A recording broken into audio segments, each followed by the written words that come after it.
On Independence Day, I think it important for us to focus on those who've given so much to protect our freedoms. First up, he was a Korean War veteran and commander of the first U.S. engagement of the Vietnam War. Lieutenant General Hal Moore was a true leader, respected by his men and by his enemies. He was a West Point grad, an author, a beloved husband and father. Mel Gibson immortalized him on the big screen in We Were Soldiers, based on General Moore's memoirs. Hal Moore passed away in February of 2017. But here are some highlights of our conversation in Washington, D.C. in 2008. We talked about the faith so important to his service as well as his life. Take a look. I was born in a Catholic family in a small town in Kentucky. I was raised by Catholic teachers through the 8th grade by the nuns of St. Francis Xavier, others by the Sisters of Charity. And then I went to St. Joseph Prep School, run by the Brothers of St. Francis Xavier. I went to Mass almost every day. And then when I went to West Point, I was so dumb at West Point that the only reason that I got through West Point was going to Mass almost daily and praying to God to help me get through West Point.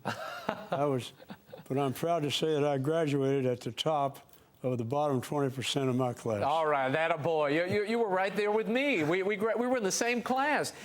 You had a Father Murdoch who was your spiritual director and kind of mentor at West Point. What influence did he have on you? I became very close friends with Father Murdoch. All through my years at West Point, I was very dumb in mathematics, which was is based on West Point was based on mathematics in those days. And I had to study late at night till 2, 3 o'clock in the morning.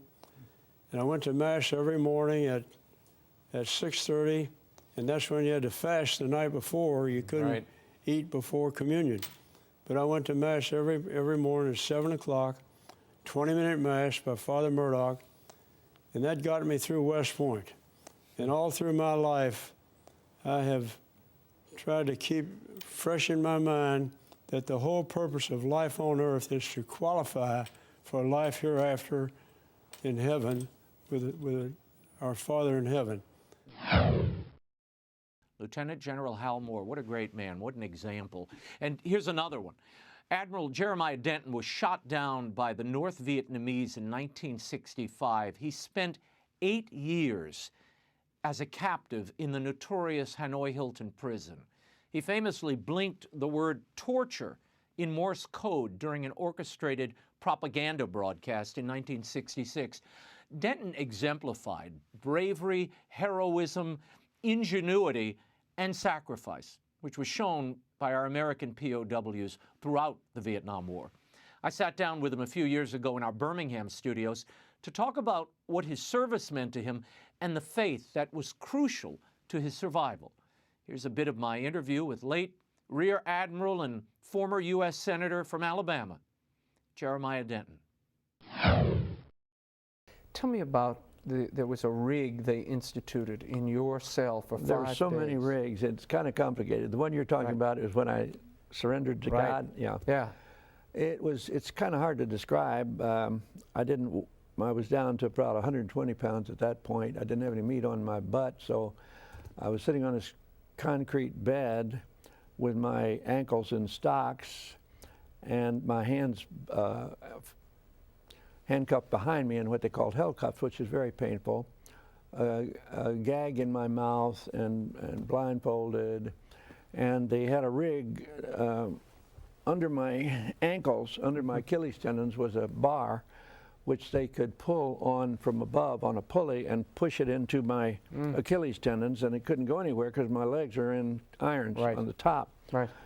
And so it would just eat away at the Achilles tendon eventually. Right. They got almost halfway through mine. I surrendered after 5 days and nights thinking that they would accept some bland lie, some truths they already knew. They wanted to know what our camp communications was. I was a camp commander. If we had lost those communications, they were very complex, countermeasure type thing we've been working on for a long time. We were heavily relying on it for morale and order and discipline. the chain of command. I wasn't about to give it. But I said, bow cow, I surrender. They took me in, and I wrote a bunch of stuff they already knew.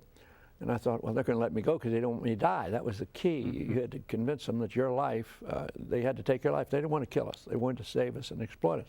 Mm-hmm. So, to my surprise and dismay, they put me back in the rig. Mm.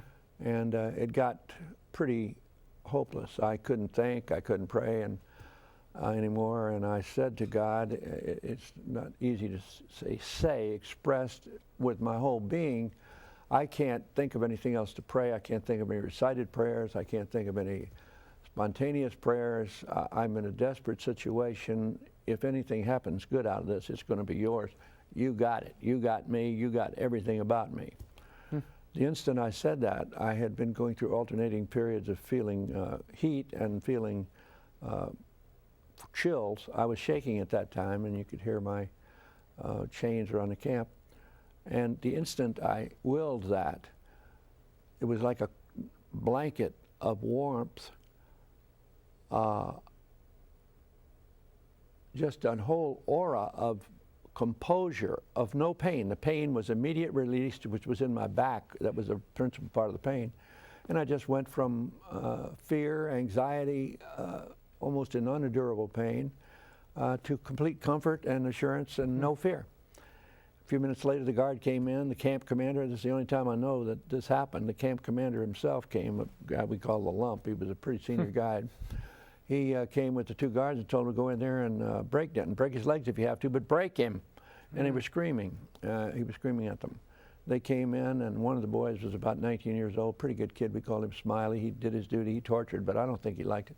At any rate, he and the other guards started pulling on his pulley, and I just looked at Smiley with a smile, expressing what was in me. I don't hurt. You're not going to break me, and you're not a bad guy. How can you do this to another human being?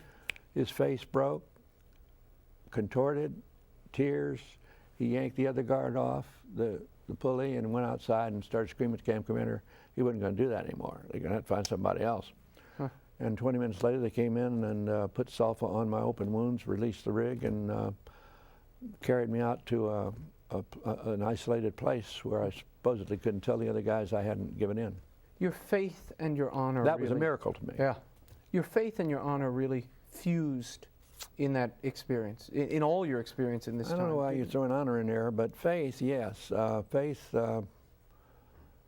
that was the most terrific product of a prayer, of an answer to a prayer that I ever gotten. But all the way through prison, it was like that. They say, you know, anybody in pain or suffering is going to pray. No atheists in foxholes. Some woman with a difficult delivery, they're going to pray, and they're going to get relief of some kind. God's going to help them in some way. And we had so many examples of that because we were under such constant pressure and pain and suffering and fear that we prayed a lot, and we got a lot of answers, and there's nothing new about that. It's throughout the history of the world and in most everybody's lives. And so I don't like to be, you know, praised for receiving grace from God. You always do. But you cooperated with it, and you understood it when it was going on, and some people don't. They waste that suffering, they waste that pain. Wouldn't you say? Well, I don't know about that, but yeah, sure. I think most people cooperate when they're in pain and they're getting help. Admiral, at this point, tell me how what freedom means to you after this experience, and faith, and how they're really bound in your mind. Well, before the experience, intensely during the experience, and intensely after the experience, I've devoted a lot of thought to the relationship between faith and freedom. If you go back to Athens, the first time democracy was really tried, and darn near the last, because the next time it was Switzerland, and they didn't really complete their democracy the way we did. But in Athens, it failed. It became a classic example which indicated to the political world, the political science world, that democracy won't work. Sooner or later, the people just can't handle it. They get to the point where demagogues, which is a word that came in then, can, knowing that they all have special interests, can demagogically talk to them, get them in groups, mess up the unity of the country, Right. promise them things that they can't afford for the state to give. And in other words, they lack self-discipline and compassion. They're just greedy. That's us. We're greedy. But if you have the self-discipline, compassion, let's say it's morality, our founding fathers realized that if you have sufficient self-discipline and compassion, they knew that morality was necessary. And I'd like to read a quote from George Washington because it's so darn important. It takes about, this is what our government ought to read now. Of all the dispositions and habits which lead to political prosperity, religion and morals are indispensable supports.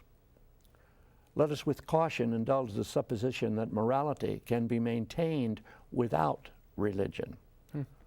Whatever may be conceded to the influence of refined education on minds of peculiar stature, both reason and experience forbid us to expect that national morality can prevail in exclusion of religious principle. Jerry Denton, an incredible man, a dear friend, and a great time. May he rest in peace.